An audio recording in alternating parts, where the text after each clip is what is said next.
bienvenue sur un nouvel épisode du podcast Calcio EPP, podcast disponible sur la chaîne YouTube, évidemment, notre nouvelle chaîne YouTube Calcio EPP. Vous êtes nombreux déjà, vous êtes abonnés, vous êtes nombreux à liker, à mettre des commentaires, donc on est ravis avec Guillaume. On en discutait encore pas plus tard qu'hier et continuez évidemment à nous soutenir à travers vos likes, vos abonnements et vos partages de vidéos. Petite vidéo un peu différente aujourd'hui. Pourquoi Sandro Tonali vaut les 110 millions d'euros qu'a payé Tottenham pour le recruter en provenance de Newcastle? C'est à la fois football italien et on déborde un petit peu sur le football de manière générale et l'évolution du football européen parce que pendant très longtemps, pendant de très longues années, ou bien c'était simplement les records de transfert, c'était les joueurs les plus forts. Voilà, c'était Zidane, c'était Ronaldo, c'était Buffon pour un gardien, c'était tout simplement les joueurs les plus forts à l'instant T, individuellement, vraiment. Ou bien c'était les joueurs offensifs, qui étaient les joueurs les plus chers. Donc on a eu les Neymar, les Mbappé, les Ousmane Dembélé, les Antoine Griezmann, les Coutinho, j'en passais des meilleurs. On avait eu des Lukaku flirtant avec les 100 millions d'euros, des Luis Suarez, voilà, c'était des Gareth Bale, Cristiano Ronaldo évidemment. C'était vraiment des joueurs sur le plan offensif qui étaient capables de faire des différences individuelles. Pour certains, c'était vraiment des très grosses individualités autour desquelles il fallait construire un petit peu un collectif, mais pour sublimer l'individualité. Oui, on a Eden Hazard aussi qui me revient comme ça. Ou bien on avait une star qui était tout à fait capable de s'inscrire déjà dans un collectif très fort. Et puis ensuite, on le développait et on réussissait à travers un collectif à l'intégrer et lui-même faisait partie de ce collectif très fort. Mais aujourd'hui, je ne sais pas si vous avez remarqué quand même, depuis 2 ans à peu près, vient une nouvelle classe de joueurs dans les joueurs les plus chers du monde qui se retrouvent à truster le top 20 ou à dépasser tout simplement les 100 millions d'euros. La concentration de joueurs qui dépassent les 100 millions d'euros comme depuis un an est assez exceptionnelle, assez incroyable. On verra jusqu'où ça peut aller parce que on le voit avec par exemple, si on prend Liverpool qui a dépensé plus de 100 millions d'euros pour Alexander Isak ou pour Florian Wirtz, deux talents offensifs. C'est 145 millions d'euros pour Isak et Florian Wirtz, c'est 125. La première saison a été très compliquée. Ce qu'on voit aussi sur la Ligue des Champions, c'est que c'est pas forcément des clubs qui recrutent énormément, qui réussissent à aller loin dans la compétition. L'Inter dépensait pas énormément, il fait 2 finales de Ligue des Champions. Le Paris Saint-Germain, avec sa nouvelle politique sportive, a beaucoup moins dépensé, même s'ils ont encore dépensé des joueurs pour aller chercher un Kvaratskhelia à 70 millions d'euros. Il faut évidemment avoir de l'argent, mais on est très loin des montants dépensés pour Mbappé et Neymar. Et le Paris Saint-Germain a gagné 2 Ligues des Champions. Le Bayern est un club dépensier de manière générale, mais pas autant que d'autres cadors européens et se retrouve régulièrement dans les moments importants de la Ligue des Champions. Donc il faudra voir si ce qu'on a vu notamment pour Liverpool peut montrer, ou même Chelsea qui dépense aussi énormément. On verra si ça peut faire bouger un petit peu les choses. Mais en tout cas, ce qu'on voit sur cette nouvelle classe de joueurs qui trustent maintenant les top 20, top 25 des joueurs les plus chers, c'est que c'est beaucoup des milieux de terrain. Et c'est pas des milieux de terrain créatifs, offensifs, un peu à la Zidane, à la Bellingham, même s'il faisait partie un peu de cette liste-là, à la Florian Wirtz. Je regardais encore la liste tout à l'heure, je m'étais noté un autre nom. Donc j'avais Eden Hazard, Jack Grealish. C'est pas ce type de milieu de terrain-là. C'est des milieux de terrain équilibrateurs, des milieux de terrain axiaux équilibrateurs. Alors, tous n'ont pas le même profil, donc le name dropping, c'est Elliot Anderson, c'est Enzo Fernandez, c'est Moises Caicedo. Je vais vous mettre un petit peu la liste aussi que vous allez pouvoir regarder sur YouTube. Si vous êtes en podcast, c'est le moment de venir sur la chaîne YouTube. Vous voyez cette liste, donc c'est Transfermarkt sur les joueurs. Donc vous avez Elliot Anderson à 165 millions d'euros hors bonus. Vous avez Enzo Fernandez dans le top 10 à 121 millions d'euros. Vous avez ensuite Declan Rice à 116 millions d'euros. Moises Caicedo à 116 millions d'euros. Sandro Tonali à quasiment 110 millions d'euros. Et à la lisière des 100 millions d'euros, vous avez Matheus Fernandes, Tottenham, à 100 millions d'euros. C'est-à-dire que Tottenham vient de dépenser 210 millions d'euros quasiment pour Matheus Fernandes et Sandro Tonali, avec Chelsea qui avait dépensé 230 millions d'euros pour Moises Caicedo et Enzo Fernandez, et puis Manchester City qui a dépensé 135 millions d'euros pour le seul Elliot Anderson, et Arsenal qui avait dépensé 115 millions d'euros pour le seul Declan Rice. Tout ça pour essayer de voir pourquoi ces joueurs sont devenus maintenant les plus bankable, pourquoi les clubs anglais principalement dépensent autant d'argent pour ces milieux de terrain-là. Ce qui est intéressant, c'est toujours les cycles tactiques ou les cycles de projets de jeu évoluent évidemment toujours. Finalement, c'est un peu un éternel recommencement, c'est un peu comme la mode, hein, c'est un éternel recommencement. C'est difficile aujourd'hui d'inventer vraiment quelque chose tactiquement au niveau du foot, que ce soit sur la disposition des joueurs, l'occupation des espaces. On a vu déjà quand même beaucoup de choses. Dans les années 50, on avait déjà des entraîneurs très modernes qui disposaient des joueurs pour occuper les espaces d'une certaine manière sur le terrain. On a eu l'Ajax de Michels et de Cruyff, on a eu le Milan de Sacchi qui était plus sur des prédispositions de jeu ou sur certaines phases de jeu également dans les matchs de foot. Ces milieux de terrain équilibrateurs aujourd'hui sont très importants parce que si on prend les cycles récents, on a eu le cycle inspiré par le Barça de Guardiola, où c'était vraiment avoir le ballon pour épuiser l'adversaire, lui faire mal, le faire voyager, le faire balader, et donc, au fur et à mesure, créer des espaces, parce que c'est impossible de couvrir totalement le terrain en permanence, et au bout d'un moment, il y a la fatigue qui rentre en compte. Et donc, cette phase de possession permettait déjà de se mettre en sécurité défensivement. Il y avait la possession défensive, et ensuite la possession offensive créatrice, dont le but était de fatiguer l'adversaire, créer des espaces, permettre à ces joueurs de se placer entre les lignes au fur et à mesure que les adversaires se déplaçaient pour trouver les ouvertures et gagner les matchs et les plus grandes compétitions.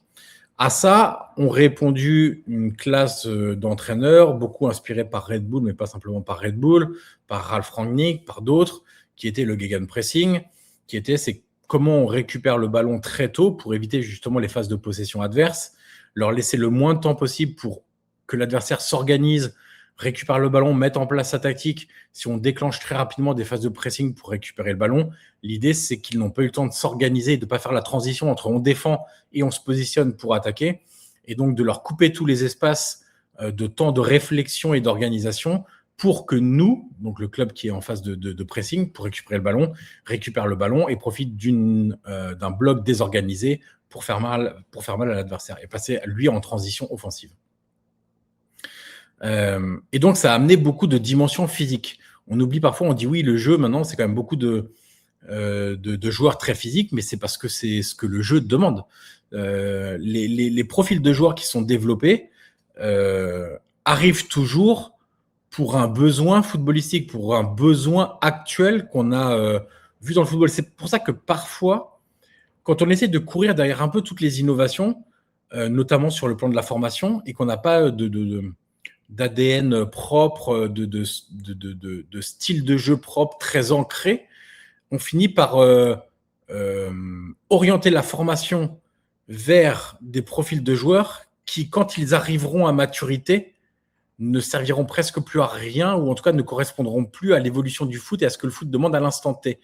Et notamment, c'est un des soucis de l'Italie, qui a évidemment constaté, comme beaucoup, que le Barça et les phases de possession à outrance, il fallait des milieux de terrain d'un certain calibre, d'un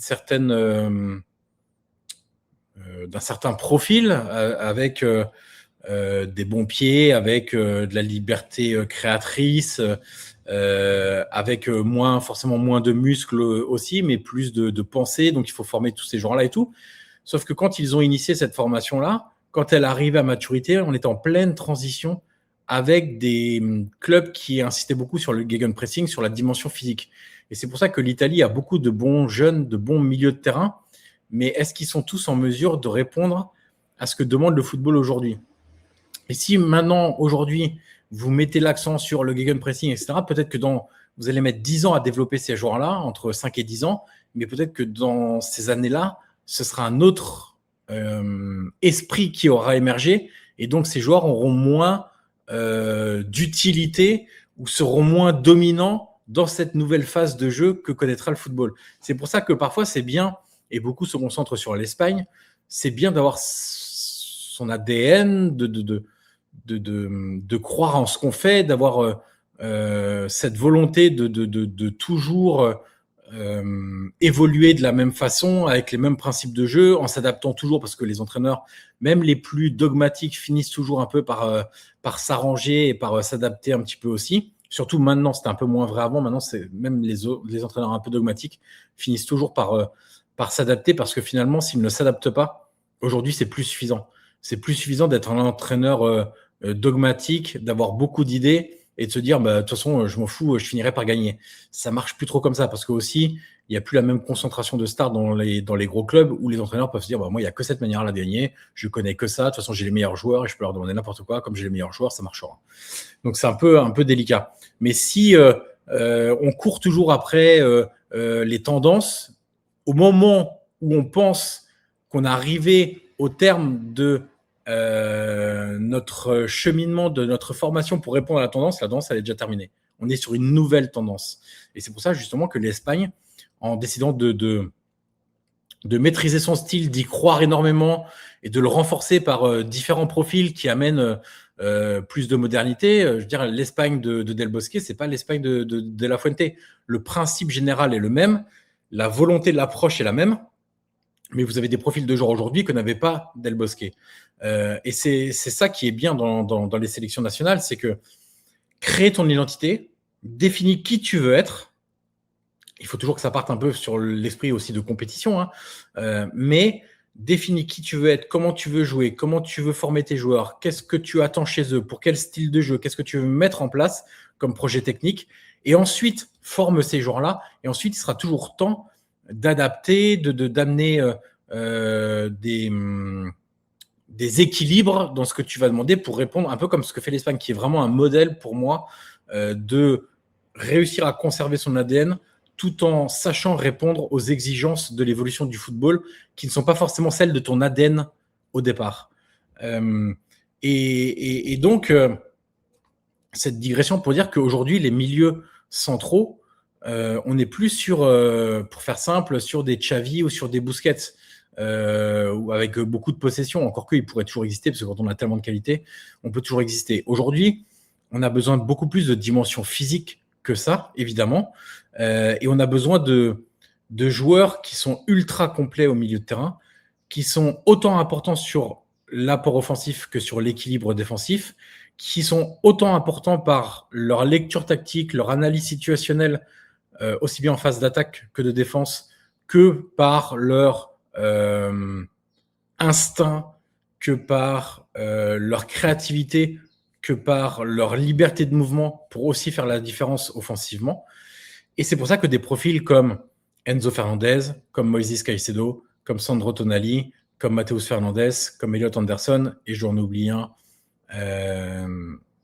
comme Declan Rice, sont aussi importants aujourd'hui. Ce sont des milieux axiaux, ils n'ont pas tous le même profil.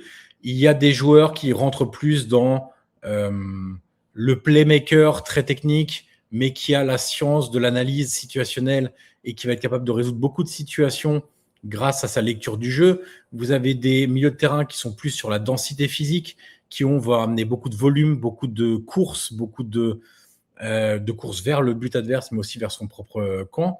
Vous avez des profils plus équilibrateurs, un peu en phase d'attente, qui sont capables de gérer les espaces, de contrôler leur zone totalement, et aussi d'avoir, par exemple, une importance sur les coups de pied arrêtés. Vous avez des joueurs qui sont capables d'avoir une importance sur les frappes de loin. C'est-à-dire aujourd'hui, des milieux de terrain comme Declan Rice et Enzo Fernandez, ils savent tout faire. Enzo Fernandez, il sait construire comme un playmaker, il sait réfléchir comme un milieu de terrain très créatif, il a l'agressivité nécessaire d'un box-to-box, il a la lecture situationnelle en phase de défense pour se retrouver généralement dans les bonnes zones pour couvrir son espace dans le dos et protéger sa défense. Il a la frappe de loin, et on l'a vu dans ce mondial, il a une frappe sèche qui est quand même aussi très importante. Donc ce joueur-là, il a globalement, il coche beaucoup de cases. Declan Rice, c'est un peu la même chose, son importance sur les coups de pied arrêtés aussi. Sandro Tonali va être plus dans le volume de course, dans sa proportion à apporter offensivement aussi. Donc il y a des profils qui sont tous un peu différents. Vous prenez un Elliot Anderson, qui est le joueur qui a remporté le plus de duels en Première Ligue sur la saison 25-26.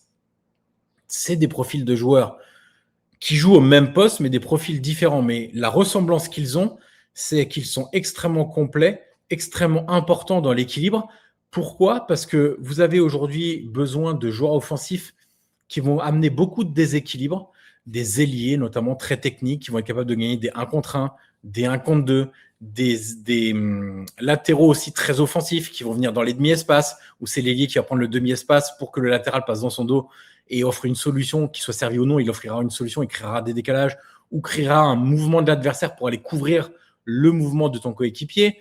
Donc, vous avez toute cette concentration de joueurs offensifs capables de gagner des 1 contre 1, de gegenpressing où tu as des joueurs qui sont capables de se projeter très vite vers l'attaque. Et donc, vous avez besoin de milieux de terrain équilibrateurs qui vont à la fois t'apporter, parce que toi aussi en gegenpressing, si vous mettez un Tonali dans ce système de jeu-là, il se régale parce qu'il a la dimension physique, il a l'exécution technique suffisante pour exécuter rapidement en même temps qu'il bouge rapidement. Parce qu'il a aussi une capacité d'analyse des situations qui lui sont devant intéressantes, parce qu'il a des déplacements à la fois latéraux ou verticaux qui sont de qualité, qui peut courir vers son propre but à fond, il a la bonne mentalité pour aussi jouer dans ce type de jeu-là. Et donc, ces joueurs-là, aujourd'hui, deviennent plus importants que les joueurs offensifs capables de gagner des 1 contre 1. Et la réponse aujourd'hui un peu du football avec les latéraux viennent dans les demi-espaces, les ailiers gagnent d'1 contre 1, il faut aller faire des prises à 2.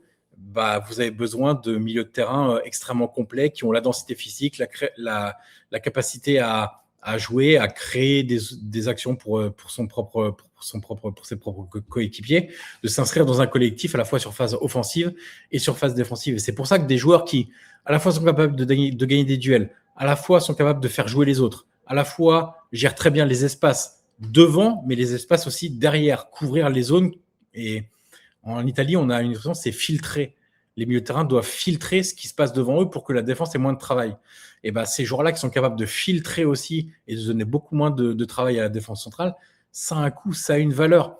Et aujourd'hui, ce qu'on voit, c'est que les entraîneurs recherchent beaucoup ces milieux de terrain-là. C'est pour ça aussi qu'à par exemple, on évoquait avec Guillaume l'autre jour Manu Koné.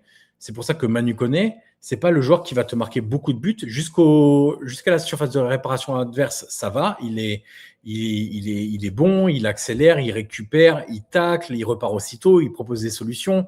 Au duel épaule contre épaule, il est OK. Il est suffisamment technique pour se débrouiller face à un pressing adverse. C'est des joueurs qui, pour ça, on évoque aussi Ederson de l'Atalanta qui aurait pu aller à United. C'est exactement la même chose. Ces milieux de terrain-là aujourd'hui sont extrêmement importants et deviennent très chers. Et pourquoi ça dépasse des montants hallucinants? C'est parce qu'il y a à la fois l'importance du profil et on arrive dans des clubs qui ont peur que le joueur parte chez le concurrent. Et donc, ça crée une sorte d'inflation concurrentielle où l'idée, c'est on va mettre, tant pis, 10 ou 15 ou 20 millions de plus que ce qu'on aurait prévu, peut-être 25, 30 parfois, millions de ce qu'on aurait prévu ou ce qui serait la valeur déterminée d'un joueur. Mais parce que s'il va chez le concurrent A, B, C ou D, ça va nous poser beaucoup de problèmes quand on va l'affronter. Et ça va renforcer un concurrent. Et donc, ça crée logiquement des montants de transfert qui aujourd'hui dépassent des 100 millions d'euros pour des profils dont on n'aurait jamais pensé il y a 15 ans ou même moins, même beaucoup moins, que c'est même il y a 2 ans, est-ce que vous auriez imaginé qu'un profil comme Elliot Anderson ou comme Sandro Tonali coûterait 110, 115, 120, 130, 140 millions d'euros? Pas certain. Mais il y a aussi cette volonté-là pour les entraîneurs d'avoir, OK, on assume une partie de déséquilibre parce que ça soit sur de la possession un peu lente ou parce que la possession lente nécessite d'avoir beaucoup de mouvements devant toi et donc beaucoup de joueurs devant le ballon. Et que ça soit sur le gegenpressing où tu te mets un peu en danger parce que tu étires un peu forcément ton bloc, même si tu as décidé d'avoir un bloc très court sur la longueur du terrain, les blocs de 40 mètres, ils vont forcément s'étirer si tes premiers joueurs se lancent dans un pressing intense et que les autres ont un petit peu de mal à suivre ou qu'ils sont moins concentrés ou qu'ils ne suivent pas ou que l'adversaire a mis des pions un peu plus haut et donc tu es obligé de les surveiller. Donc, ça distend un peu ton bloc. Et donc, la réponse à ça, c'est avoir des milieux de terrain qui sont capables de couvrir des très grandes zones de terrain, qui sont capables de suivre le gegenpressing, qui sont capables de assumer le gegenpressing adverse, qui sont capables d'accompagner l'action une fois que tu as récupéré le ballon, qui sont capables surtout de contrôler une fois que tu as perdu le ballon. Et c'est pour ça qu'un Sandro Tonali aujourd'hui vaut 110 millions d'euros. comme un Elliot Anderson, vaut 140 millions d'euros, ce qui en soi paraît presque absurde parce qu'aujourd'hui, Elliot Anderson, même si le football a évolué, que les montants sont plus les mêmes, que l'industrie du football n'est plus la même, Elliot Anderson, aujourd'hui, c'est 2 Zidane. C'est quasiment, si vous rajoutez les bonus, c'est 2 Zidane. Bon, ça paraît un peu étrange de dire quand même qu'on paye 2 Zidane pour un joueur comme Elliot Anderson.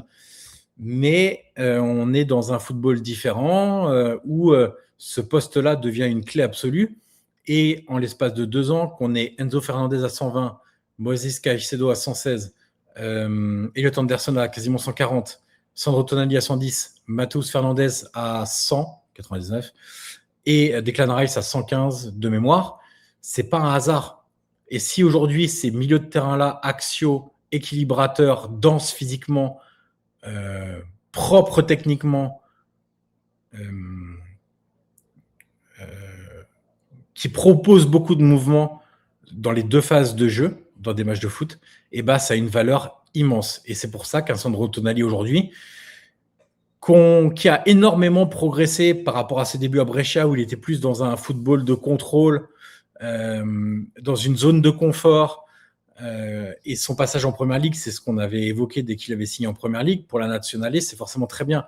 Nous, ça nous déçoit parce qu'en tant que fan de football italien, on aimerait que les meilleurs joueurs, évidemment, restent dans le championnat italien. Néanmoins, un passage en Première Ligue a fait de lui un joueur plus complet. Et un Sandro Tonali qui serait resté en Serie A, même si c'est à l'AC Milan, même si l'AC Milan aurait pu être plus performant avec lui que sans lui, n'aurait jamais coûté 110 millions d'euros aujourd'hui. Il a su développer cette fibre liée à tout l'aspect dépense d'énergie qui en font aujourd'hui un milieu résolument moderne et qui séduisait de nombreux entraîneurs en Première Ligue. Donc voilà pourquoi Sandro Tonali coûte 110 millions d'euros. Voilà pourquoi les autres joueurs coûtent plus de 100 millions d'euros. Pourquoi tous ces milieux de terrain coûtent plus de 100 millions d'euros. Pourquoi les milieux de terrain équilibrateurs qui cumulent beaucoup de qualité sont aujourd'hui extrêmement recherchés sur le mercato. Et pourquoi les joueurs de déséquilibre offensif, même s'il y a des contre-exemples, puisque Morgan Rogers va quitter Aston Villa pour Chelsea pour 140 millions d'euros, quelque chose comme ça. Il y a encore des joueurs qui ont cette valeur-là, mais aujourd'hui, on est dans une ère où ce sont les milieux de terrain qui dominent le classement des dernières années, des plus gros montants de transfert.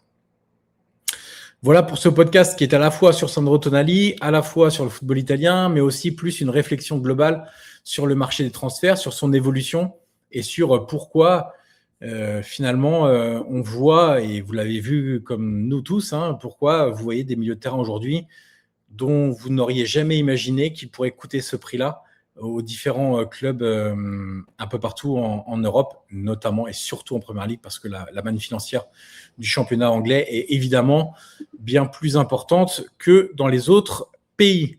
Voilà pour ce podcast. Alors maintenant, je dis podcast Calcio PP, vidéo sur la chaîne YouTube Calcio PP.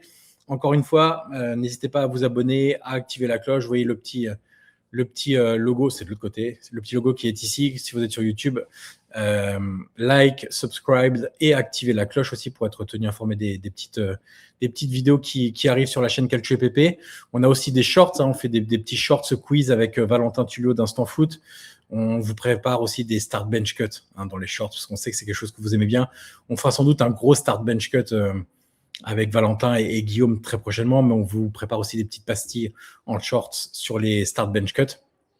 Et puis nous, on se dit à très vite, tout simplement, pour un nouvel épisode du podcast Calcio et PP. Ciao, ciao.